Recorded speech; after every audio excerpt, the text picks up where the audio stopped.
Diabetes में kidney में क्यों खराबी आती है? किसी भी एक मधुमेह के पेशेंट में किडनी क्यों डैमेज हो जाती है? किडनी में जो नसें होती हैं, ब्लड वेसल्स होती हैं, या फिर जो फिल्टरिंग यूनिट होते हैं जिसको नेफ्रॉन बोलते हैं, इन दोनों पे डायबिटीज़ का असर पड़ता है। नसें सिकुड़नी शुरू हो जाती हैं लंबे समय से डायबिटीज़ होने की वजह से। उससे क्या होता है कि धीरे धीरे नेफ्रॉन डैमेज होता है, तो यूरिन में प्रोटीन निकलने लग जाता है। कुछ समय बाद ब्लड प्रेशर भी बढ़ता है। तो जब ब्लड प्रेशर बढ़ता है उसका भी सेम इफेक्ट ब्लड वेसल और नेफ्रॉन पे होता है।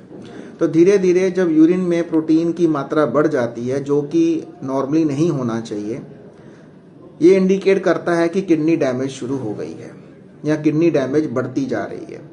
शुरुआती समय में इसका कोई भी सिम्टम नहीं आता है। इसका सिम्टम तब लेट स्टेज में आता है जब तक किडनी काफ़ी हद तक डैमेज हो चुकी होती है।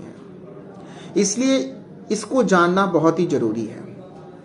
नॉर्मली किसी भी एक व्यक्ति में रिस्क फैक्टर्स होते हैं जिसमें ये डैमेज के चांसेस ज़्यादा हैं। जो पहला रिस्क फैक्टर तो डायबिटीज़ खुद है, काफ़ी लंबे समय से डायबिटीज़ है जो ब्लड शुगर कंट्रोल में नहीं है। दूसरा रिस्क फैक्टर है कि ब्लड प्रेशर है जो भी अनकंट्रोल्ड है। तीसरा वजन ज़्यादा है, इसको बोलते हैं ओबेसिटी। इसके अलावा अगर किसी को फैमिली हिस्ट्री है, जिसको डायबिटीज़ की या ब्लड प्रेशर की और किडनी की प्रॉब्लम की भी फैमिली हिस्ट्री है, तो वो भी एट रिस्क है। इसके साथ अगर कोई पेशेंट या कोई व्यक्ति स्मोक करता है, सिगरेट पीता है, तो उसमें और रिस्क बढ़ जाता है। तो diabetes, blood pressure, obesity, smoking और फैमिली हिस्ट्री, ये सारे एक रिस्क फैक्टर हैं जिससे किडनी को डैमेज हो सकता है और जिसकी डैमेज बहुत लेट स्टेज पे जाके पता चलती है।